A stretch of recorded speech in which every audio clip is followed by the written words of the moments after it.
Prospecting on Purpose, the podcast where we dive into strategies for successful relationship building and business development. I'm your host, Sara Murray. Collaborating with and learning from mentors can be a game changer in your career. They provide guidance, support, and insights that will help you navigate the complexities of professional journey. Tip 1, identify your goals. Understanding where you're going is crucial because this is going to make it easier to intentionally find the right people to help you and communicate to them what you're looking for. Number 2, build your mentor roster. Recognize that no mentor is a one-size-fits-all and may not have experience in all of the different skills that you're looking for. And even if they did, you can't ping a busy person every time you run into an issue or have a question. So it's going to be easier to ask for help and support if you spread it out amongst different people. Tip number 3 is leverage your network. One of the simplest ways to do this is to talk about your goals with your professional and personal network. Tip number 4, be easy to work with. If somebody makes a connection for you, if you are the person who is the potential mentee or the person asking for a favor, then you need to respond to that introduction text or email as fast as possible. Tip number 5 is take action. If someone offers to help you, you say yes and you take the help quickly. Do not lose the momentum. Tip number 6, stop the brain picking. Please, please, please remove the following phrase from your vocabulary. Can I pick your brain? Whether it's a warm connection or if you're reaching out to somebody cold, if that's how you start the exchange, you're already setting yourself up to get nowhere. Tip number 7 is ABAV. Always be adding value. You knew it was coming if you've listened to Prospecting on Purpose. But really, mentorship is a two-way street. We have to give so we can receive. Tip number 8, express gratitude and report back. This is the easiest way to maintain a relationship after someone extends wisdom or support is to obviously say thank you for their help and then follow up with them and let them know the results of implementing their guidance. Tip number 9, you can pay for mentoring. I'm just gonna say it. I know it's not always in our budget, but hiring coaches and consultants is a great way to collapse time and get the knowledge and or connections you're looking for. And then that leads us to our 10th and final tip, which is tip 10, be open to possibilities. You never know who might show up in your life to support you. And if you remain open-minded and open-hearted, you may find that a mentor is showing up for you and they were not what you were expecting.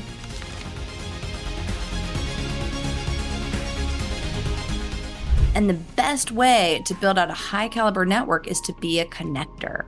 So when you're introducing other people to each other, whether it's a professional introduction, a friend introduction, opening your Rolodex of contacts to other people in your network.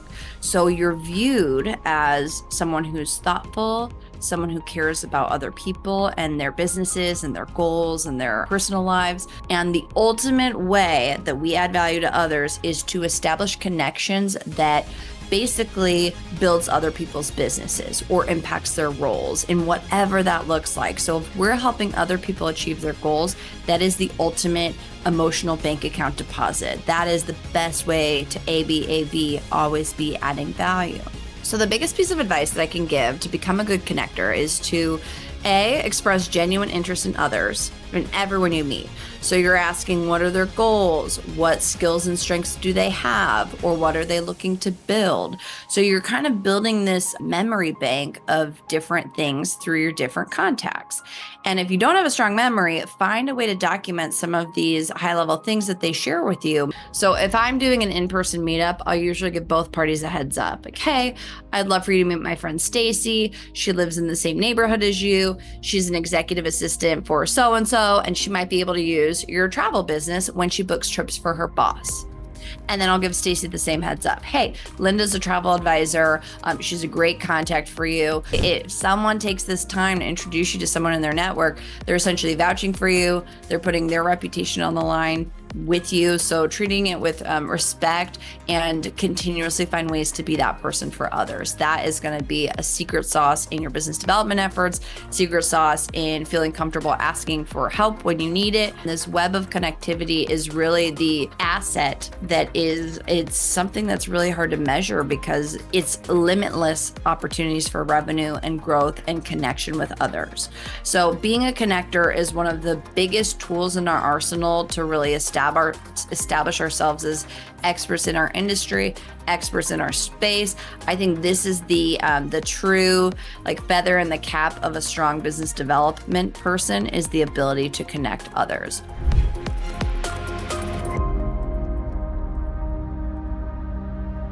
I have had this theme that keeps reappearing in my life lately, and it's all around my adolescence and things that are just jarring memories that I have not thought of in 10, 20, or 30 years.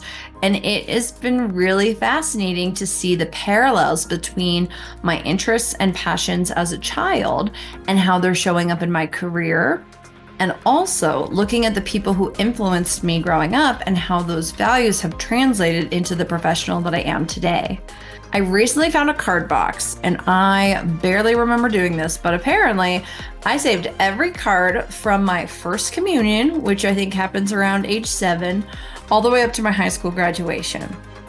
And I could not believe how organized little Sarah was. But going through this box of stuff, it took me hours to go through it all, just to read them, to decide which to keep and which to toss.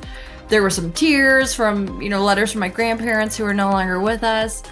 But the reason why it was an interesting exercise is it made me understand that some of the things that make up who we are as a person never change. And when we get into the workforce, if we can embrace them and harness them and play to our strengths, that's when we start to see alchemy happen and authenticity shine through. So in case you don't have a card box spanning all of your adolescence, I've put together a couple of exercises for reflection. So question 1 is, what did you want to be when you grew up? And do any of those skills translate into what you're doing now? Second question, who were the main adults in your family who influenced you? What did they do for work? What did you learn from watching them? Third question, who were the main teachers who influenced you? What were the subjects they taught? What was your relationship dynamic with them? Why did you enjoy learning from them? Fourth question, who were your friends growing up? What type of activities did you do? What are some of the fun birthday parties you remember or plays you put on? Fifth question, as you got older, maybe junior or senior year of high school, what were the elective classes you chose to take? Sixth question, what were the extracurricular activities you did outside of school? If your parents' friends asked you, what do you like to do for fun? What was your answer? Did you play sports that taught you how to be a good team player? Taking the time to remember the things that shaped your adulthood is absolutely worth it because it's important to remember who you were before who you were told to be. So that's exercise 1, some self-reflections on questions about growing up. The next exercise, exercise 2, is something you can think about now. But if you were to receive cards from people today, I think what was interesting about this exercise is I was reading these cards and a lot of the same qualities of my strengths were coming up in the cards. And if you take the time to think about this, and you develop kind of a list of strengths and assets that you have that people value, this is something you're going to have as a tool to look at when you're feeling down, or if you're experiencing imposter syndrome, or if you're kicking yourself for not getting something done. Understanding these qualities about yourself serves as a tool of resilience and positive momentum. And then our third and final exercise, it is one of my favorite things to do in a group. I usually do it with cardstock because people like to keep this when they're done, but you put everyone's names on top of the piece of paper. And then you basically sit in a circle and you pass your sheet to the right and you have about a minute to write something nice about the person on that paper. And then at the end of the exercise, you receive this piece of paper that is filled with the qualities and compliments of what people think of you, especially when it comes to work. I think it's time for us to start finding ways to get back to expressing our care of others in a more analog or tangible way.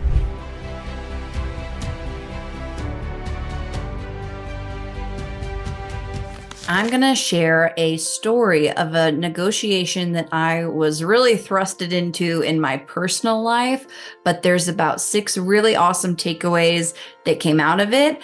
Some I knew going into the situation, and some I had to learn along the way, but they really worked out, and I've now incorporated it into my work. And I think this is the epitome of fake it till you make it, especially in negotiations. Most negotiations are very uncomfortable. It's not something that comes very naturally to most people. They're nerve-wracking, they're scary. I still get scared when I have to do big conversations, big negotiations. So it's something that most people don't like to do. So let me take you back to the year 2010. I'm a fresh 23-year-old Utahan moving to Los Angeles, and I hit the jackpot with my first apartment in LA. It was a neighborhood called Silver Lake, and the best part about this apartment was that it was rent controlled.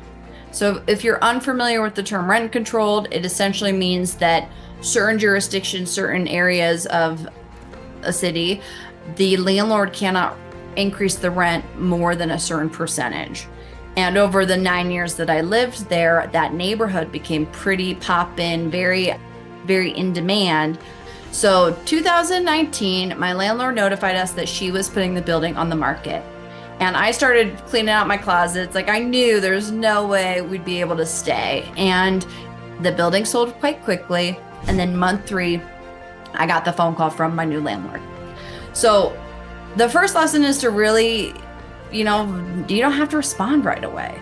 And most of the time, especially if you're getting hit with something that you're not expecting, it's okay to ask your client, the other person, whoever you're in conversation with, it's okay to take a beat. I asked my neighbors, I said, you guys, I work in commercial construction. I deal with contractors all the time. Are you comfortable if I negotiate on our behalf? And they agreed. And that leads me to my second lesson. And I actually think this was one of the biggest tools in my tool belt that I had. And I think a lot of us have, but we don't always recognize that it is a position of power. So the second lesson is recognize your power. I knew this landlord underestimated me, and I knew that we were in a position of power because he needed us to leave so that he could make his money. And this brings me to lesson 3, which is be prepared.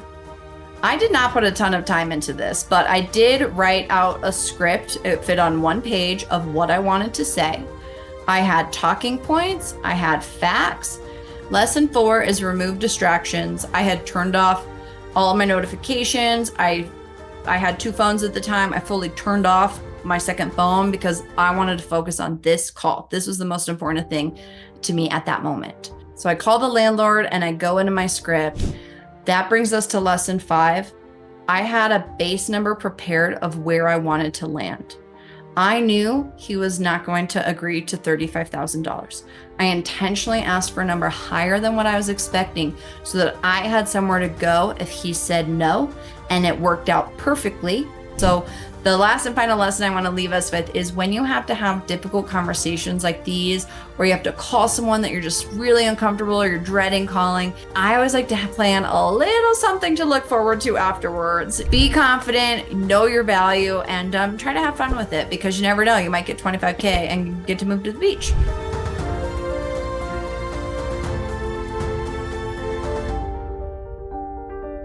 We talk about leadership concepts frequently on this show, but I want to get into what it means to be a leader without a title and influencing from any position you're in at whatever stage you're at in your career. Leadership is not about the position you hold. It's about how you act and influence others, ideally for growth and forward positive momentum. In today's fast-paced environment, companies need individuals at all levels, especially at the individual contributor level, who can take charge, inspire others, and drive results. The ability to lead, regardless of your title, sets you apart in your field, it boosts your career prospects, and it ultimately contributes to your organization's success. And the core message I want you to take away from today is that leadership is about influence and behavior. It's not about your title. First, we need to take initiative and solve problems. Leaders do not wait for others to tell them what to do. They see what needs to be done and they do it. If you notice inefficiencies in the sales process, design and propose a new workflow that might be able to streamline your internal operations. If your prospecting efforts aren't working, try something new, adjust your tactics.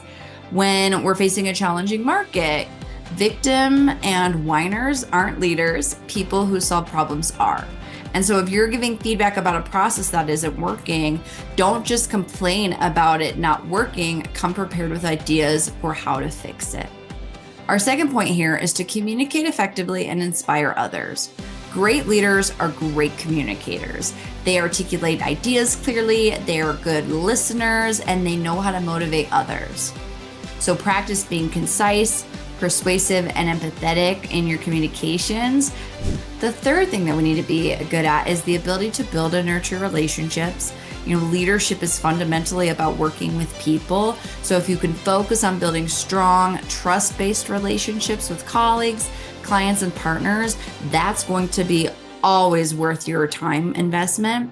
And the key here is to really go beyond transactional interactions. We have to show genuine interest in others' success. And then the fourth piece here is to continuously learn and adapt.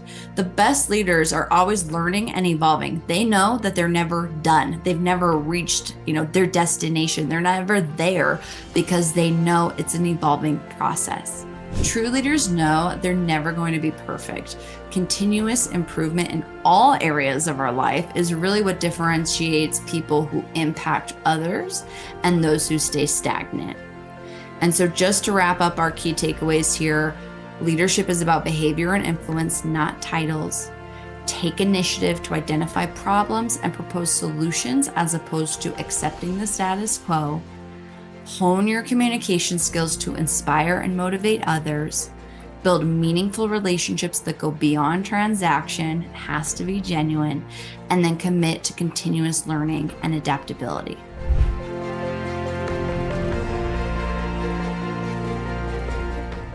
I am really excited about today's episode because it covers something that is very important to me. And I think my personal success, it's what I teach in my workshops, but it's really what differentiates, I think, top performers versus, run-of-the-mill sales and marketing individuals. And it's really this concept of selling value over features, and really how in a business-to-business environment, how to turn our product or service into a profit center for our clients. In a nutshell, one of the biggest ways that we can stand out from our competition in a B2B sales environment is to establish ourselves as a consultative seller. And that's by really demonstrating how our product or our service adds value to their business. So when we start to frame our presentations this way, it also naturally takes on a storytelling approach, which makes it easier for people to A, say yes to our meetings, B, remember what we're talking about, and then C, sell it on our behalf when we're not in the room. When you listen to these three sections we're going to break down here, I want you to think about how it applies to your product, your service, your business in whatever role you have. So in this example, we're selling a fire pit. And I'm going to give you the product features first. Then I'm going to give you a business to business model example, a business to consumer example. So we're going to start with this beautiful fire pit that we're selling.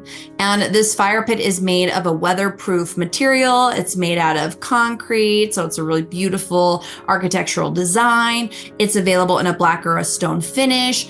It can burn propane, natural gas, or bioethanol, which is an alcohol-based fuel. The heat output ranges from 18,000 to 26,000 BTUs. You can use lava rock or fiberglass. There's an optional windscreen if you have little kids or if you're concerned about liability or if you're in a high wind area. It's UL rated for code compliance. At the beginning, the product doesn't matter.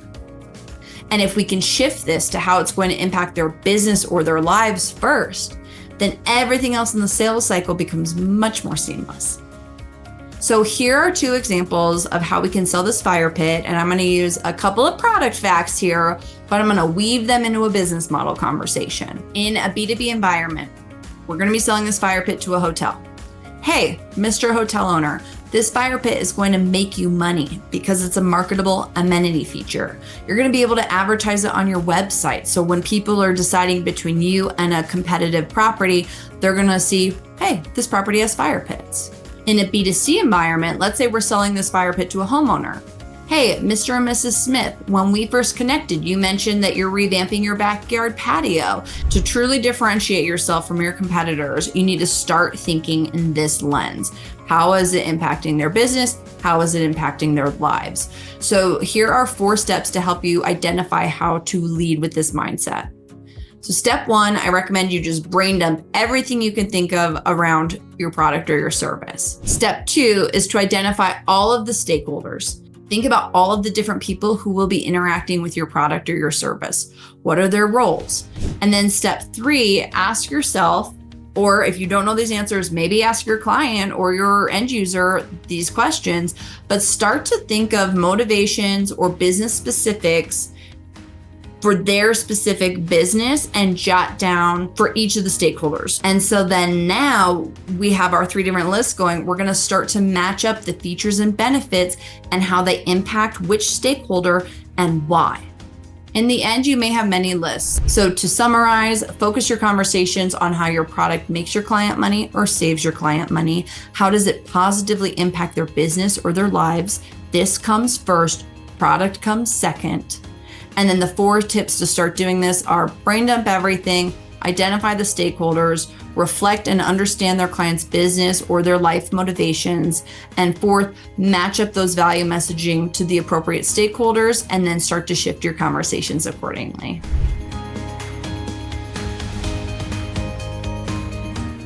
Today, we're talking about the 4-legged or 6-legged or 8-legged sales call.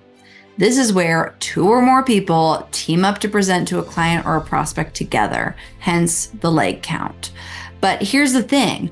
Multi-person sales calls can either be massive successes or a tangled mess. And the difference is preparation. And that's exactly what we're breaking down today, how to prepare for a meeting where more than one salesperson is presenting. We're going to get into 7 tips on the multi-person sales call here. But the first tip is to clarify roles. So to really get an understanding of who's doing what in the meeting.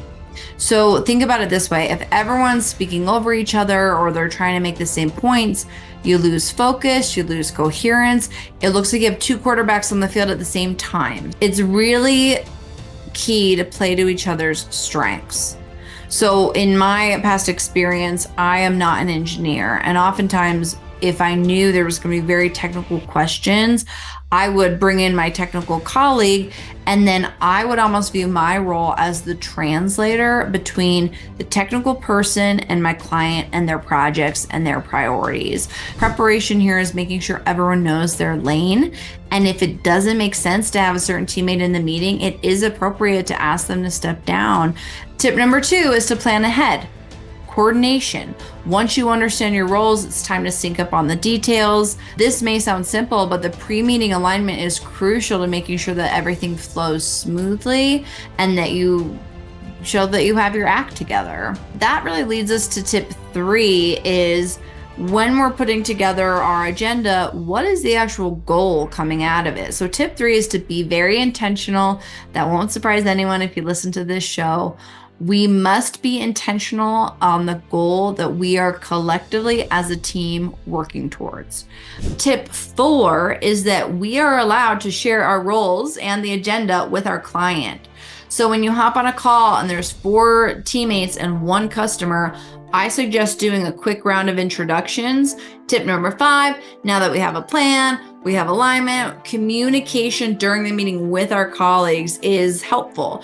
So the goal is to really just avoid fumbling and make it seem like you're aligned throughout. Tip number 6, sometimes your co-presenters are actually your clients or your prospects. So it's the same structure as everything that we laid out. Maybe it's less rehearsed or practiced because they're not an internal teammate, but our job is to make the person who set up that meeting look good. And then the 7th and final tip is to follow up appropriately. And following the meeting, what's next? It's the follow-up. If you follow these steps, you'll be well on your way to executing a flawless multi-person sales presentation. And ideally, we're leaving our clients impressed and or ready to move forward. Today, we're diving into a crucial topic for anyone in sales or business, and that is the art of walking away from a sale. Now, I know what you're thinking. Wait a minute, isn't the goal to close deals, not walk away from them? Well, yes, but by the end of this episode, you'll understand why sometimes the most powerful move you can make is to walk away. First and foremost, it really comes down to maintaining your integrity and your reputation, both for you as the salesperson, but also for the organization which you represent. In the long run, these are far more important than any single sale. Walking away also helps you avoid bad deals, problematic clients, and these things can really sometimes cost you more than what they're worth.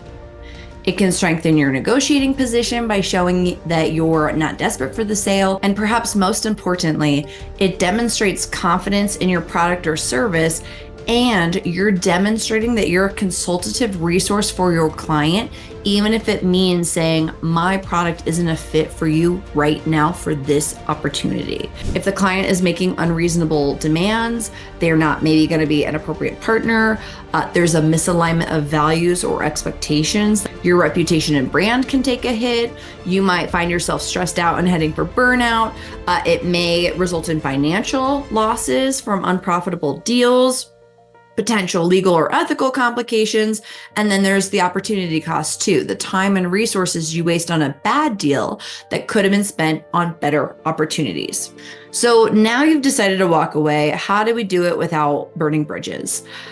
Communicate clearly what your reasons are and be honest and tactful. Definitely leave the door open for future opportunities. You never know what might change down the road. Of course, always we're respectful, we're maintaining a professional tone. And then if possible, we're going to talk about this a little bit more at the end, offer alternative resources or referrals. So this shows you still want to help, even if you can't be the one to do it. So the ability to walk away demonstrates our expertise. It builds trust with our clients, and it leaves the door open for larger, bigger next opportunities. If I had pushed that sale through, I don't think the end user would have been happy with the final product, which makes the architect look bad, which makes our relationship not functional. If you know of a solution, I would recommend offering it, even if it's potentially vendor agnostic, but maybe just pointing your client in a direction that they can resource on their own by giving them the right lingo and potential to how they can execute that. So to wrap this up, walking away from a sale is not about giving up. It's about knowing your worth, protecting your business, and sometimes it's about playing the long game. Every time you say no to an opportunity, you're making space for the right one to come along. And you're doing this with integrity and protecting your reputation, which is our most valuable asset in business.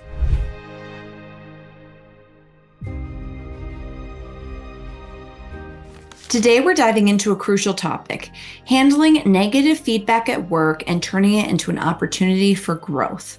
And this is challenging. We have all been there. One day you're called into your boss's office or a colleague pulls you aside and suddenly you're faced with criticism or constructive criticism about your work. And it's easy to feel defensive or discouraged when we have this happen to us, but how we handle this feedback can make a significant difference in our professional growth and our career trajectory. And the first tip is to just, when you're pulled aside and you realize what's happening, just take a breath and listen. We can just be quiet and listen. And when we start to receive something that feels negative, our first instinct might be to interrupt or defend ourselves, or just shut down. So instead, I encourage you to just take a breath and truly listen and allow the person to finish their thoughts without interruption. This not only shows respect, but it also ensures that you're fully understanding their perspective. And tip number 2 is seek clarity. Once they've finished with their feedback, try to ask for specific examples or clarification if you are unclear.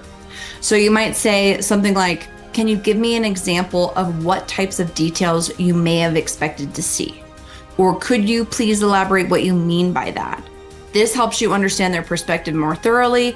It shows that you're taking it seriously. And it also puts the onus back on them a little bit to be clear about where the feedback's coming from. Why did they feel the need to share it with you? I think as a general rule, it's from a good place. And that leads us to tip number 3, which is separate emotion from fact. It is very natural to feel emotional when receiving criticism. I have definitely been there. I empathize wholeheartedly. I still have to remind myself of all of these tips. But if you try to separate your feelings from the actual feedback and look at the situation objectively, is there truth in what they're saying? Even if their delivery wasn't perfect, is there something valuable you can learn? And so that helps us really make a plan, understand what our next steps are on how to take this feedback and turn it into something productive.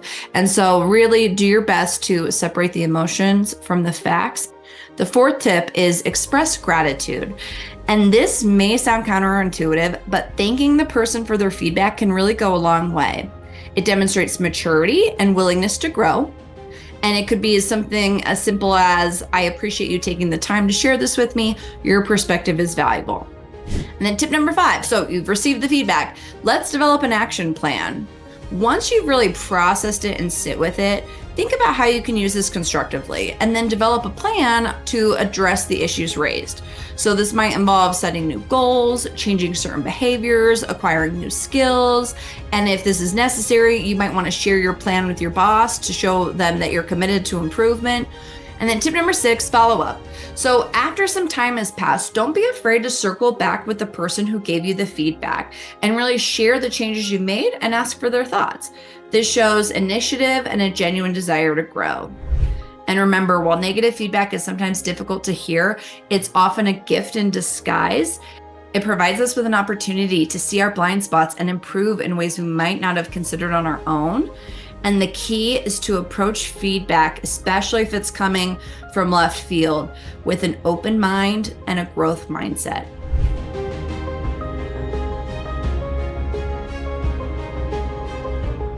One thing that I think most of us do, myself included, is we compare ourselves to other people's timelines, or we compare ourselves to where we think we should be on our own timeline. So the first lesson we're going to cover on this episode is to respect the season you're in. When I started my business, I had this image of really what success looked like. And I thought I needed to hit 6 figures in year 1. I had, all these people I wanted to hire, maybe contractors at first, but how would I scale? I was comparing myself to the energy of entrepreneurs who have been in business for a lot longer than I have, or in industries where it's a really clear need that they were filling. So the moment that I started respecting my own season of life and where I was, everything changed. I stopped beating myself up for not matching someone else's output or income levels. I stopped really being down on myself, and instead I would ask myself, what's realistic and sustainable for me right now in this season? And when you think about seasons, the best part about them is they are not permanent. When you're going through something that's hard or challenging, this is where true growth happens because you become more resilient. Winter is where you learn to hunt. It's where you become strong, and it's where you cultivate your growth mindset, which makes fear of the unknown less scary because you know you're going to come out on the other side stronger, which leads us to lesson 2, embrace the unknown. So you just really never know where things are going to lead unless you take the steps into the unknown. And it can still be scary. But if you come at it from a mindset of embracing the unknown versus fearing the unknown, that little reframe from fear to embrace is going to create some massive shifts. Here's my favorite way to think about it. The future, tomorrow and beyond, is like the dark night, right? It's dark, you can't see where you're going, but luckily you have a flashlight. And this flashlight represents belief in yourself It represents your support system. It represents everything you've learned up until this point. You have these great resources all within this flashlight. And as you're looking into the darkness, the only way that path is going to reveal itself is if you just start walking forward. You need to always remind yourself that even the most successful people you admire started out with just a flashlight and a willingness to take that first step into the darkness. And the only way you ever come out of a season of winter and into spring is to keep moving forward.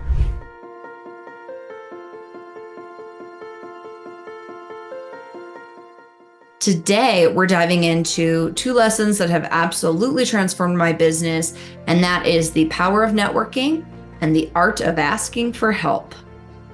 One of the greatest joys of my professional journey has been networking and, this ability to connect with other people, build relationships, and create meaningful relationship. And the ability to network, whether it's in person or virtual, has really been the single greatest driver of growth in my business.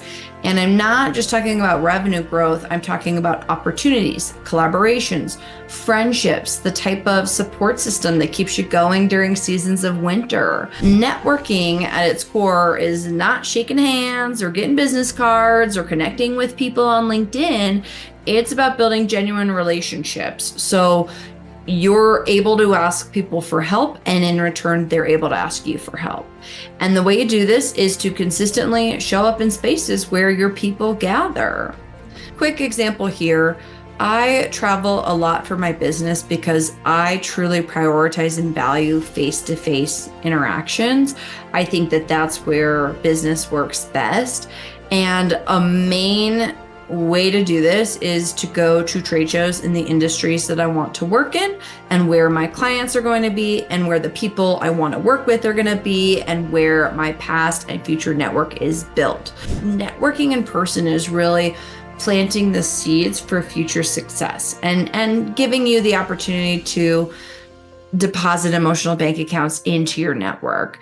Something I do consistently, and it's been very fruitful, and I don't always see other people doing it, so I want to make sure I mention it, is that there's a lot of networking happening online too. So watching LinkedIn Live events, just showing up for someone's LinkedIn Live is such a big emotional bank account deposit. And most of these people have some significant followings. They're putting out great content. Showing up for them and making comments on them, you have no idea how far that will go and how you're going to start to be noticed online. The second thing you need to think about is who knows you, who likes you, and who trusts you enough to recommend you to others. And so when you're investing in networking efforts, it's because ideally you're going to be able to get that back in a future state.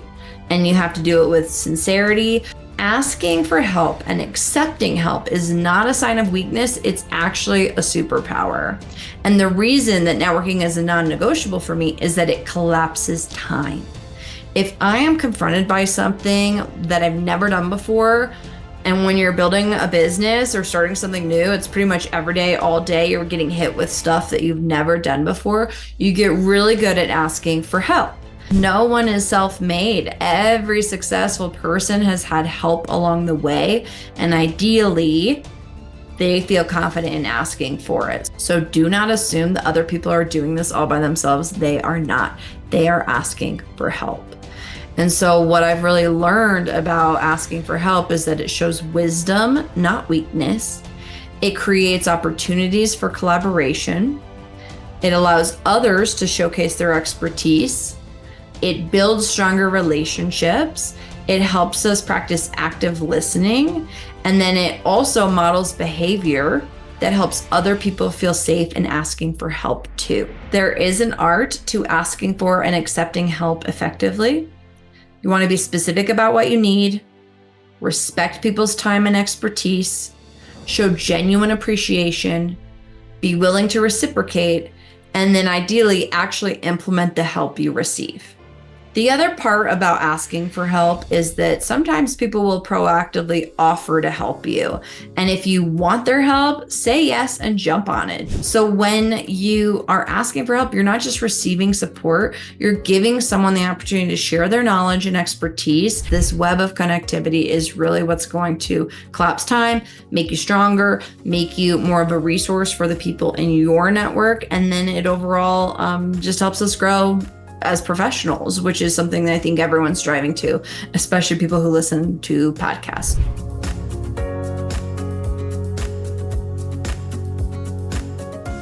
The first thing I want to cover, and this is someone I've learned pretty recently, is that the seeds you plant almost always come back to harvest in one way or another.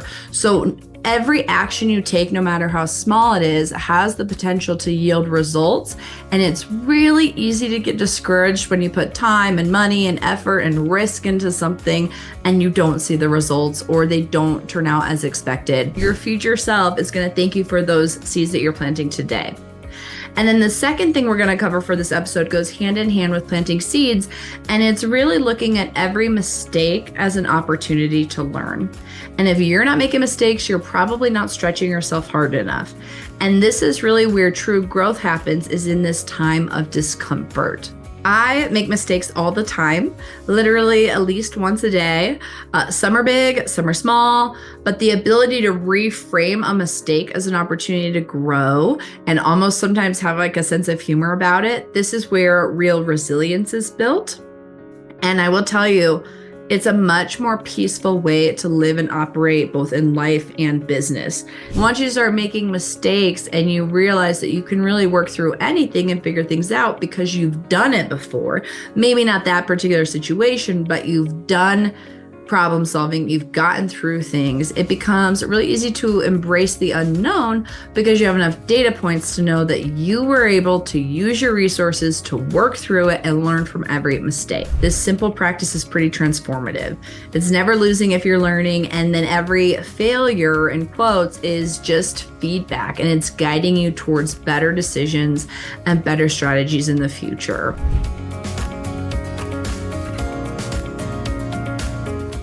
So the final two lessons I want to share are fitting with our Thanksgiving holiday, and those are find time to rest and then practicing gratitude. You know, it's really easy to fall into the trap of constant hustle, especially during the holidays, especially during times of overwhelm.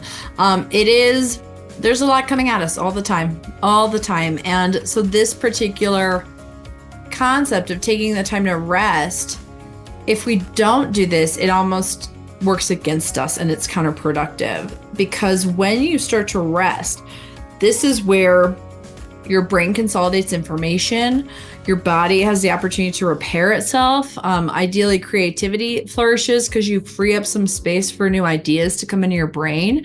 And without resting, you risk burnout, decreased productivity, and even health issues.